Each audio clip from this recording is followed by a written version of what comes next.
Well, good. Now it's good afternoon, friends. Hi, I'm Dr. Jim Berger, interim pastor at Chapel by the Sea on Fort Myers Beach, Florida. And it's my pleasure to welcome you back to Heroes, Scoundrels, and Kings, Characters of the Bible. Now, I started recording this morning and got about 3 minutes into it, and poof, my internet connection completely died. So I'm hoping this thing is, yes, it is recording. It says it is. I'm going to hold you to that, computer. All righty, so we are continuing our study here, and we are looking today at meet the Lord. This is where Moses and Aaron meet the Lord for the first time. Now, little note, anytime you see this word, all caps, L-O-R-D, that's how our English Bibles represent the Hebrew name for God, Yahweh. It's the name that Jews will not say. For fear of taking the name of the Lord in vain. So whenever you see all caps, that's what we're talking about. That's the Hebrew name for God. So here we're meeting Moses and Aaron. And what we're looking at is the Exodus. And Exodus is the key to Israelite history and religion. I cannot tell you how, it's big. It is very, very big in their thinking, in the story of the people, because in less than a lifetime they are delivered from the mightiest empire of the day, mightiest emperor. Remember I said last week when we talked about the patriarchs, Abraham, Isaac, Jacob, and Joseph, we were talking about some very big male egos. Well, it's still going on. I mean, you got Pharaoh on one side, you got Moses on the other. Yeah, you got some big egos going on here, some powerful people. They're delivered from the mightiest empire of the day. They become God's covenant people. They have forgotten all about that. They've been enslaved for 300 years. And what's going to happen is, and they're going to receive a code of laws as well to wrap things up, to round things out. So what we have to understand is 4/5 of the Pentateuch, Genesis, Exodus, Leviticus, Numbers, and Deuteronomy, is devoted to this one period. 1/6 of the entire Old Testament is devoted to this short period in Israel's history, because most of Exodus, Leviticus, Numbers, and Deuteronomy cover less than 50 years. So this is where the whole story takes its focus, and we're going to see the finest point will be the Passover. Okay, so what's happened is Israel went down to live in Egypt. Joseph invited them in. Remember, he was the second highest officer in Egypt. And they settled in the land of Goshen on the east side of the Nile Delta, and became and settled there and became a prosperous people. But then the story tells us, now a new king arose over Egypt who did not know Joseph. Now, this goes back to what I was telling you before. We have to read between the lines. We have to read carefully what we are told. What that tells us is there's a change in dynasty. There's a big political development in the country. Okay, in 1700 BC, people called the Hyksos, coming out of modern-day Turkey, what was the Hittite Empire, invaded Egypt by land and by sea. And they were able to drive out the pharaohs and their armies because they had this new technology. They had chariots and they had armored chariots. And they overwhelmed the Egyptian army and drove them out. And they ruled for 150 years. Apparently, Joseph comes into Egypt during the reign of the Hyksos. And finally, the Egyptians, caught up in their technology, they learned how to make and use chariots. And by 1550 BC, they drove the Hyksos out of Egypt, and a new king who did not know Joseph came to power in Egypt. So the Hyksos are expelled. So like I said, Israel probably arrived under the reign of the Hyksos. And the Exodus, from all the circumstances we can gather, probably took place about 1280 BC. So that means they were enslaved from about 1550 to just about 300 years. Now, what happens in Exodus, as we read in the first 20 chapters, first we see the story of Israel being freed from slavery. That's the first part of the story. The second part is the story of them moving from Egypt to Mount Sinai, because it's there that they get the law, the code of conduct, all the rules, how they should live, their worship style, the cultus, everything. It all comes together during their time at Sinai. Excuse me. So what happens? Well, the story begins with the birth of Moses. All right. The Egyptians have enslaved the Israelites, and they're concerned because their population growth is so rapid. They're having a lot of babies. And so the Pharaoh decides we got to limit this. So he's going to put in population control, also known as genocide. He tells the midwives, when you deliver an Israelite Hebrew baby, if it's a boy, kill it. So the midwives just, oops, missed, let it slip by. They say, oh, these Hebrew women give birth so fast, they're so strong, powerful, the baby pops out before I can do anything about it. A woman married to a Levite has a baby, and it's a boy, and she knows she can't keep it. She hides it as long as she can. Then finally she makes a basket out of bulrushes, reeds, and puts the baby in it, and waits until she knows Pharaoh's daughter is bathing at the river with her handmaids, and floats the baby down the river. She sends his sister to watch and follow. And the Egyptian princess sees something in the water, sends her handmaid to get it, and it's, oh, this is a Hebrew baby. And so, kind of like adopting a pet, she takes it on. And so Moses' sister runs out from the bank and says, oh, if you need a wet nurse, I can get you one. And so Moses' mother becomes his wet nurse. And she says, because I drew him out of the waters, I shall call him Moses. Moses is raised as an Egyptian lord. He's raised in court. And so he knows all the intrigues, all the ins and outs. He's an educated man. He knows all the higher learning of the Egyptians. But a time comes when he discovers his Hebrew roots, his Hebrew identity. And he sees an Egyptian beating a Hebrew slave, and he intervenes and kills the Egyptian and buries his body in the sand. But when he's found out, he flees Egypt and goes to Midian. And while he's there, he's near a well, and these 7 young women bring their flocks to water them, and a bunch of brigands come along and are going to beat them up and take the flocks and probably rape the women. But Moses rises up and drives off the brigands and rescues the maidens. And so their father is very appreciative and welcomes him and has him marry Zipporah, one of his daughters. So Moses now becomes a herdsman in the area of Midian, out in the desert. So now he's learning the ways of the desert. He knows the ways of Egypt. Now he's learning the ways of the wilderness. And from that, he has a deep knowledge of both sides of the equation. And then one day while he's out in the woods, he sees this vision, or this phenomenon. And he goes, and there's this bush that is burning, but it's not burning up. It's like it's on fire, but it's not catching fire. And the voice comes out and says, take off your shoes, for you are standing on holy ground. This is where Moses meets the Lord. He's called by God to lead the people out. And in this encounter with God, God is telling him that you are going to do this. He says, oh, Lord, I can't do that. Remember, this was the guy that was the Lord of Egypt. And now he's telling God he's nothing. He says, who am I that I should go to Pharaoh and bring the Israelites out of Egypt? He won't listen to me. And God says, don't worry, I will be with you. That's not enough for Moses. He says, well, what if they ask me your name? What if the people ask me your name, or the Egyptians? God says, tell them I am has sent you. I am who I am. All right. This is the moment where we find the name of God. These 4 letters, what we translate as YHWH, That's known as the Tetragrammaton, the 4 letters.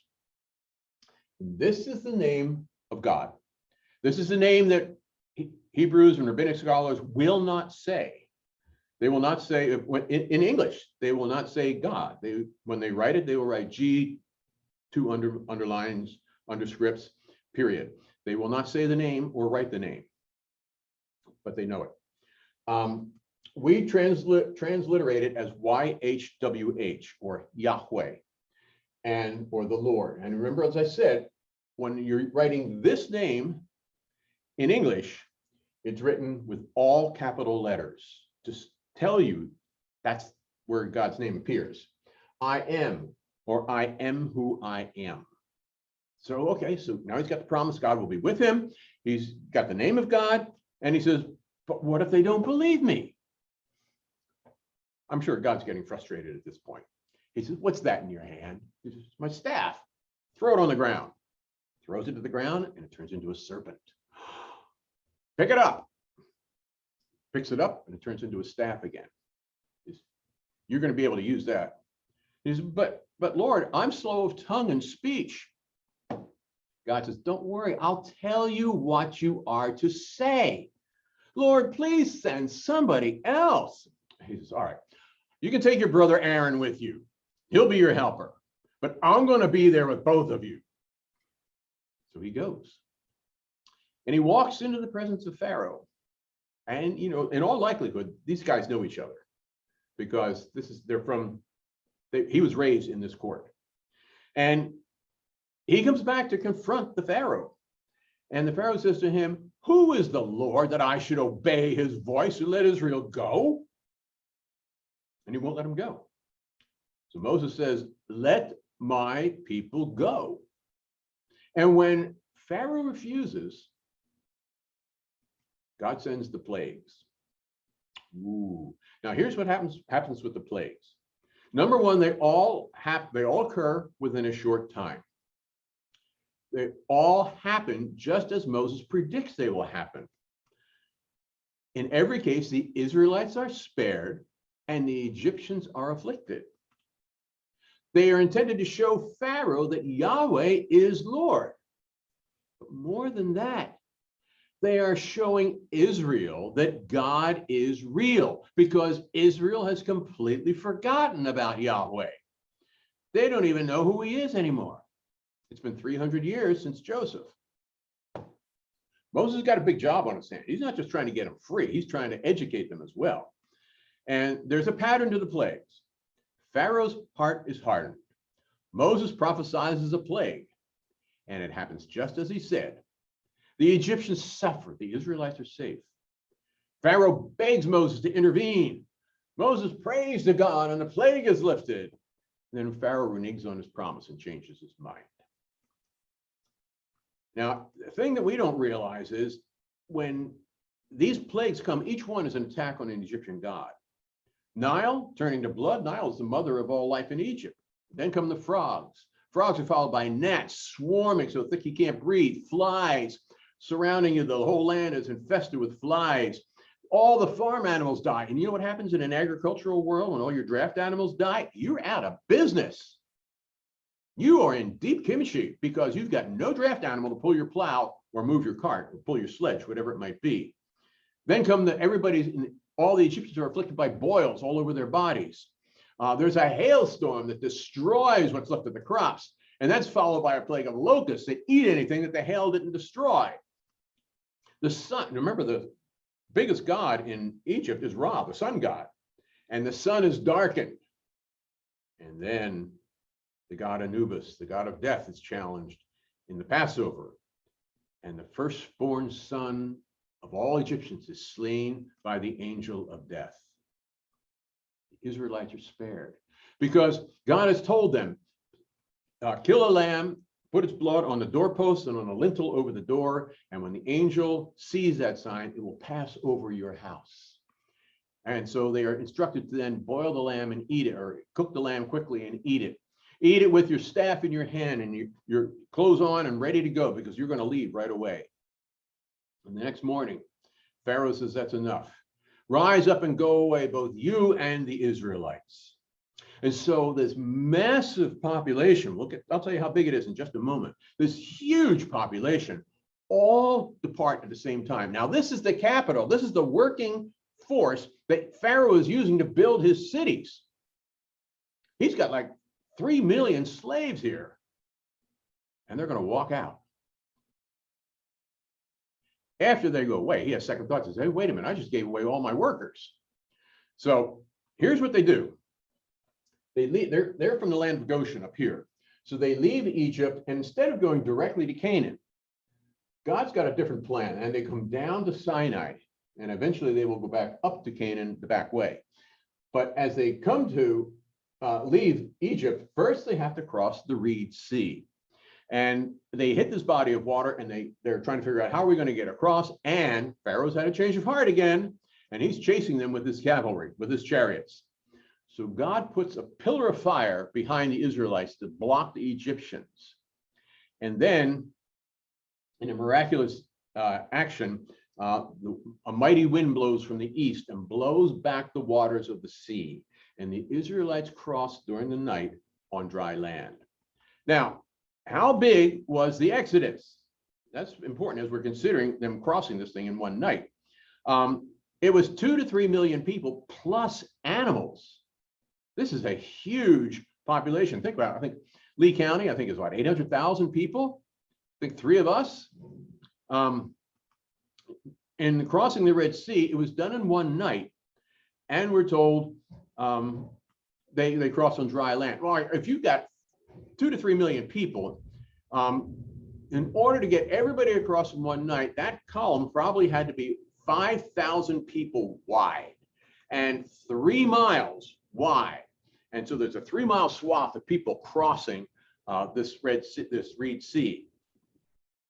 Now, there's been two occasions that have been recorded where at the same place, a similar phenomenon took place, where a powerful wind blew the waters back for an extended period of time. I think one case was 8 hours. I think it was in the early 1920s. There's one recorded in the 1800s, where this weather phenomenon occurred that literally divided the sea, blew long enough that it dried out the land. And then when the winds died, the seas rolled back. Okay, so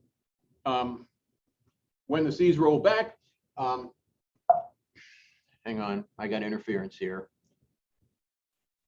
When the seas roll, what's going on? There we go. When the seas roll back, Pharaoh's army is caught in the middle. The Israelites have crossed safely.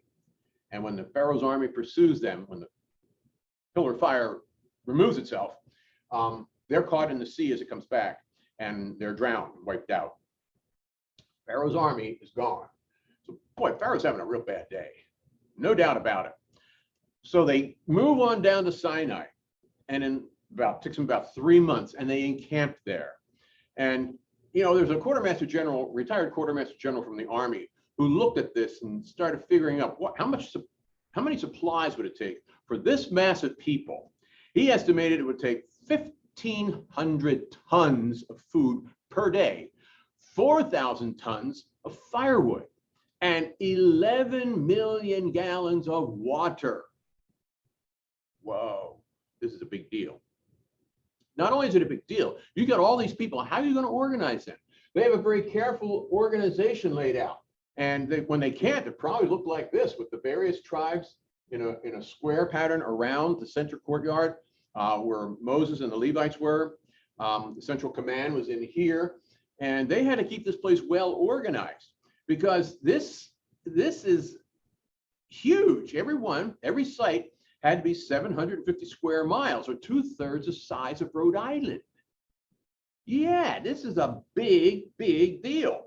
And not only that, they put in place these rules of the camp and sanitation, and they were critical. I mean, you've got 2 to 3 million people. Just think about how much raw sewage drops on that field every day. So you've got to protect your sanitation, protect your water supplies, protect your food supplies, maintain civil order in the camps. Just maintaining order is a very big deal. Now, what happens while they're in camp? They're at Sinai. In less than a year, God's covenant people become a nation. They go into Sinai, a rowdy bunch of slaves. A year later, they're an organized nation. So Moses has done a lot of good work. The covenant has been expanded in the Decalogue, the Ten Commandments, and the laws. You now have the whole system for the tabernacle, for worship. You have the priesthood guiding. You have offerings, feasts, seasons. You have the whole religious life of the people now codified and in place. And they camp at Sinai for 1 year. And then they remember that God made a covenant with Abraham, Isaac, and Jacob. But they don't know God's power. And now it's time for them to meet God. So they do 3 days of preparation. And then Moses goes up onto the mountain, and it's dramatic epiphany, receives the 10 Commandments from God on 2 tablets of stone. And he brings them back. And now the people have the foundation for their law and their cultus. They have the foundation for their whole society and their religion. They mark it with the Ark of the Covenant. They build an ark of acacia wood overlaid with gold. And this is probably a reasonable representation of what it was like. Into the ark, they put the 2 tablets. And as time goes on, they will add Aaron's rod. When there was a challenge to Aaron's priestly leadership, God made his rod blossom, come to life, to signify that he was God's chosen priest. And later on, they will add a jar of manna. When they get to the promised land, the manna stops, and they take one of the last jars and put it in the ark to remind them of God's faithfulness and what they have endured. Okay, they carried that ark wherever they moved the camp. It was kept in the tabernacle in the Holy of Holies whenever they encamped, and when they built the temple in Jerusalem, this ark was placed within the Holy of Holies in the temple. And it stayed there until the sack of Jerusalem by the Babylonians in 586 BC. At that point, it was lost, disappeared, and has never been seen again, which is the whole premise of the movie from Raiders of the Lost Ark. That's where all that comes from. The fact that the ark disappeared in 586 BC. So now they're approaching Canaan. And Moses has them send in 10 spies, and all the spies agree. Oh, the land is rich, and the people are powerful. They're like giants, and we're like ants. 10 of them say, oh no, let's go back to Egypt. 2 of them, Joshua and Caleb, say, no, attack, for God will lead us. What do the other 10 do? They incite a riot. God is distressed, ticked off. God is really angry at them. And God punishes that generation, the rebellious generation. He says, all people 20 and older who have joined that rebellion, you will die in the wilderness. You will never see the promised land. And that's why they wander in the wilderness for 40 years until that generation has perished. He doesn't slay them. He just forbids them from entering the promised land. And so they spend their lives as wanderers.